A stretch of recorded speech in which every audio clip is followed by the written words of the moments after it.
So we finally saw Toni Erdmann and Bruh, look at this dude.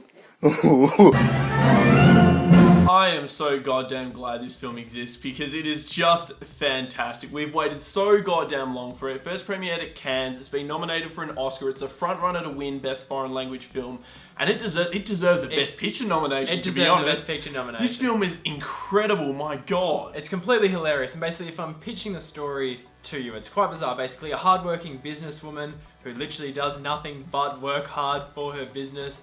Her life is disrupted when her father, who's kind of a practical joker and works at a like a primary school, or like, what do you call it, junior school? Yeah, I think so. Junior school, as part of, I don't know, like in the drama department or whatever. anyway, he turns up and kind of completely disrupts her life by playing this kind of fake businessman character, Toni Erdmann, with a fake teeth and fake hair, and it's completely insane. And this is one of those movies, if you can't get past that kind of concept and the fact this is a very abstract and weird film, you're just not going to like it. It's simple as that. But if you really take this film for what it is and you jump into that, I don't know, whatever that pool is of bizarreness, if you dive right into it, you're going to have an awesome time, and you're going to realize this is definitely one of the best movies of 2016. Now, Marinade, the director here, she has both written and directed it, and she's done such an incredible job. Obviously, her script going into this film must have been immaculate. Must have been insane. I'd love to know how much she really worked with the lead actor here as well, because his performance, like, along with the writing, is just superb. The acting in this across the board, particularly from the two leads, is off the charts. You know what? I'm kind of really surprised they didn't get nominated for Oscars or even more awards attention for their performances, because it is and the that writing good. and the writing as well. It's kind of criminal that it wasn't nominated for Best Original Screenplay. The thing is, I will say, is that Toni Erdmann, or basically the character, that guy in general, and then him playing Toni Erdmann, is probably the best character of 2016. Now, we've seen a lot of great movies as well. We definitely have to say that obviously Casey Affleck, his character in Manchester by the Sea, and Adam Driver in Patterson, Elle, played by Isabelle Huppert, all excellent. But this guy is such a genius concoction. Like, the fact that someone was able to come up with him and make him work. This is the most insanely ludicrous, stupid, bizarre character I've ever seen, and the fact that he's so believable, so relatable, and so easy to love is just insane. Like, I can't even put into words. This film just has to be seen to be believed, essentially. Like, it's honestly just masterful on every single level. So funny. We were honestly absolutely cacking ourselves for this. Like, we were talking about before we went in what our funniest scenes of 2016 were, what the stuff that like really made us laugh, and there's stuff in The Nice Guys that, you know, made us like lose it. But I swear to God, obviously there's a lot of talk about the nude scene in this film.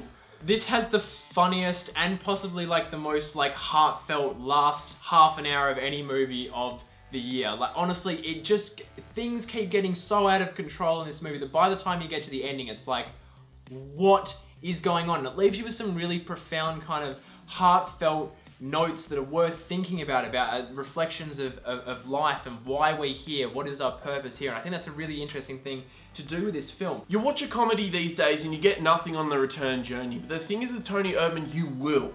And the thing is, it comes down to Marinade as well. Like, she has composed such a naturalistic film as well. Like, everything within the frame something's always going on. Yeah. Like, something is always happening, and it allows itself just to constantly grow throughout the whole film, and it uses the foreground background thing so well in this. Like, something will be happening in the front and then you see something in the background, and it's almost the best way to describe Toni Erdmann as a character is he is like a shark.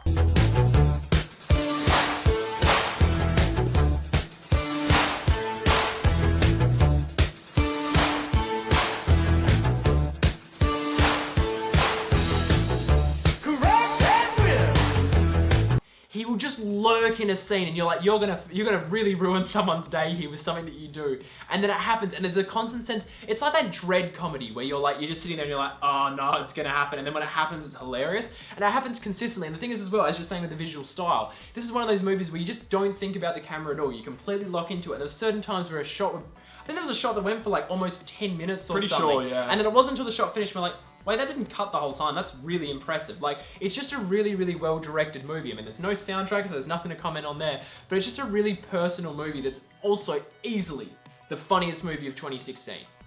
by a long shot. Like, honestly, I have not laughed so hard, so consistently in a long time, and to sustain that for almost 3 hours is insane. But yeah, for this film to be pulled off, it's honestly just kind of a miracle, It's a really, miracle. because there is so much slapstick comedy here without being silly or stupid as well. And the thing is, his character, you know, if it was Americanized, and we'll talk about that in a second, he'd almost be a dick, but he's not. Yeah. So, I don't know, I'm intrigued to see what the Americans do with it. Obviously, they've now cast Jack Nicholson and Kristen Wiig in the 2 lead roles, which is interesting. Really good casting, but the thing is that I think, like a lot of things that get an American adaptation, this is going to lose. It's not going to be like The Departed, where like Infernal Affairs and The Departed, like that was just something that works.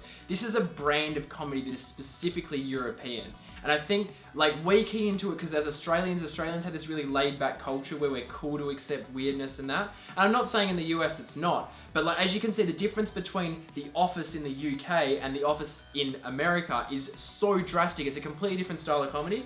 So for this film to take itself as completely seriously as it does, and for this kind of weird comedy to work, I'm interested to see how that's going to go. Plus, obviously, as great as it is to see Jack Nicholson come back, he's also so very recognizable. So it's kind of going to be like, you're going to lose that. Jack Nicholson playing this character who's playing Toni Erdmann. Losing the flavour that this guy brings, because my God, he's fantastic. And it's literally impossible to look at him without laughing. Like, he's honestly, it's just genius. And I'm keen to see what they do, but I don't have...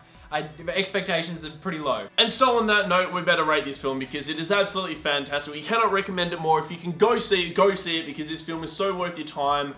I'm giving this one, I think you were both giving I'm going a 9.8 to be honest. I'm going a 9.8. I think that it just wasn't perfect. There was something about it that was a little bit off at certain times, but aside from that, it's about as good as it can get. It's definitely the best comedy I've seen in a long time. Yeah, I'll go 9.8 too. 9.8 too. No, 9.8 too.